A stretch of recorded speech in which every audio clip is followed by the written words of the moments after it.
She started using your exact phrases 6 months ago, and last week she told your whole friend group you were weirdly competitive with her. Let that sit. You watch someone study you, your style, your language, the way you carry a room, and then rewrite the story so you're the one who can't stop comparing yourself to them. Something between rage and disbelief locks behind your ribs, and you can't explain it to anyone without sounding like you've lost your grip on reality. By the end of this video, you'll understand the exact game being played, every move, every phase, and why they need you to doubt yourself for it to work. Because the worst part was never the copying. The worst part is what they did the moment you noticed. Most people think copying is flattery. It's not. Flattery ends with admiration. This ends with replacement. There's a specific kind of person who doesn't just like what you have, they want to absorb it. Your taste, your mannerisms, the ideas that make you you. Not to become a version of themselves inspired by you. To become a version of you that makes you unnecessary. Psychologists call this identity undermining, a form of covert aggression that hides inside something that looks like a compliment. It works because nobody takes it seriously. Everyone around you sees admiration. You're the only one who feels the blade underneath. You're not possessive. You're not paranoid. You're pattern recognizing.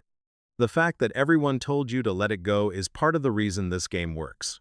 So let me lay it out, move by move. You notice it's small at first, a word, a reference. Something you said at dinner 3 weeks ago now coming out of their mouth like they coined it. Your friend, not an acquaintance, someone close drops your phrase at brunch. That oddly specific way you describe things. That's giving architecture, you said once about a song and everyone laughed.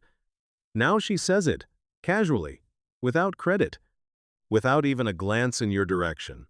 And you sit there running a private investigation inside your own skull. Did I pick that up somewhere? Did she say it before me? Your mind tries to build a case and dismiss it at the same time. Because the thing being taken is so small, so specific, that naming it out loud would make you look unhinged. That's the first move. It's not accidental. It's a test not of you, but of the room. They sense what makes you distinctive the way a forger studies a signature. Not to admire the handwriting, to reproduce it. And they're checking to see if anyone else connects the dots. If no one does, the door is wide open. You weren't imagining it. You were watching someone try on a piece of your identity to see if it fit. But the copying alone isn't the weapon. What comes next is where they stop pretending it's a coincidence. Watch the behavior shift at work. A colleague starts mirroring your creative approach, not your vibe, your actual methodology, the presentation framework you built from nothing, the visual language you developed over 2 years, the way you structure a pitch so it lands a specific way, all of it, absorbed and repackaged like it sprouted organically in their mind. When you finally say something, carefully, diplomatically, because you already know how this will sound, they hit you with the most disarming line in the English language. Great minds think alike. Or worse, I didn't even realize you were doing something similar. Similar. Your system, your architecture, rebuilt with their name on it. And they call it similar. There's a heat behind your ears you can't explain to anyone without sounding paranoid. Because the denial is so smooth, so rehearsed, that even you start wondering if you're being territorial about ideas that don't belong to anyone. Maybe you're the problem. Maybe you should be flattered. That doubt isn't a side effect, it's the entire point. The denial phase works because it turns your clarity into a liability. The sharper your eye, the more obsessive you seem the moment you speak up. You built it, they borrowed it, and somehow you're the one who sounds petty for noticing. You weren't overreacting. Not the first time. Definitely not the third. Stay with me. Because what happens next is the part that makes you question your own sanity. The part where the copying stops being a private annoyance and becomes a public fact, except the public doesn't know who it belongs to. Picture this. You've spent months building a specific aesthetic online. Your feed. Your content. A visual identity you curated piece by piece. Muted tones. A particular cadence in your captions. A perspective on your niche that felt like yours because it was yours. Then someone in your orbit, someone who watched every single one of your stories, launches their own page. Same palette, same rhythm, same angle on the same topics. Within weeks, they're getting the engagement. New followers are tagging them. People are crediting them as the original voice of the thing you built from nothing. You scroll through their feed and your chest tightens, not from sadness but from the sheer effort of holding your mouth shut. You're staring at your own fingerprints on someone else's work and no one else can see them there. Like watching someone trace your painting and hang it in a gallery with their name on the wall. The cruelest part isn't the theft, it's the erasure. Once enough people associate that thing with them, your version starts to look like the copy. Your original feels derivative of your own derivative. The timeline rewrites itself in real time and you're left holding proof that no longer exists, because the proof is the thing they took. They showed up as your echo and left as your replacement. That wasn't admiration, that was acquisition. And this is where the game stops being subtle and starts being surgical. Everything I've described so far, the borrowing, the denial, the quiet theft, all of it was preparation for this. The part where you stop being the source and start being the suspect. The reversal is the real weapon. Everything before it was scaffolding. The moment you name what's happening, even gently, even once, the entire frame flips. Suddenly you're the competitive one. You're obsessed with comparing. You can't just be happy for someone else's success. First it was your phrases, then your creative work, then your aesthetic, then your character. Your sister has been shadowing your life choices for years. The city you moved to, the career path you carved, the hobby you picked up that became part of how people recognize you. And when you finally sit her down and say, "I've noticed this pattern," she doesn't pause, she doesn't reflect. She calls your mom that night and says you've become impossible and weirdly controlling. Now your own family is looking at you like you're the problem.